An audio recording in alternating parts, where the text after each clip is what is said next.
ঢাকা সহ দেশের ৯ জেলার উপর দিয়ে সর্বোচ্চ ৬০ কিলোমিটার বেগে ঝড়ের আভাস দিয়েছে আবহাওয়া অফিস।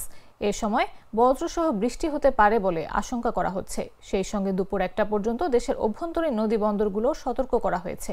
শুক্রবার এক বিজ্ঞপ্তিতে এ তথ্য প্রকাশ করেন আবহাওয়াবিদ হাফিজুর রহমান। বিজ্ঞপ্তিতে বলা হয়, ঢাকা, ফরিদপুর, খুলনা, বরিশাল, পটুয়াখালী, নোয়াখালী, কুমিল্লা, চট্টগ্রাম এবং কক্সবাজার জেলার ওপর দিয়ে দক্ষিণ অথবা দক্ষিণ পূর্ব দিক থেকে ঘন্টায় ৪৫ থেকে ৬০ কিলোমিটার বেগে অস্থায়ীভাবে দমকা অথবা ঝোড়ো হাওয়া বয়ে যেতে পারে।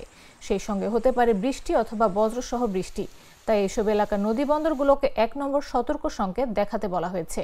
এদিকে আবহাওয়া অফিসের অপর এক বিজ্ঞপ্তি অনুযায়ী সন্ধ্যা পর্যন্ত দেশের সব বিভাগের অধিকাংশ জায়গায় অস্থায়ীভাবে দমকা হাওয়া সহ হালকা থেকে মাঝারি ধরনের বৃষ্টি অথবা বজ্রসহ বৃষ্টির পূর্বাভাস রয়েছে। সেই সঙ্গে সারা দেশের কোথাও কোথাও অতি ভারী বর্ষণ হতে পারে।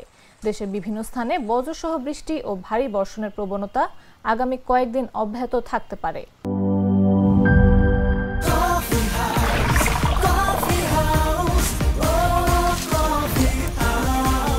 কফি হাউস, প্রতি চুমুকে আড্ডা জমে।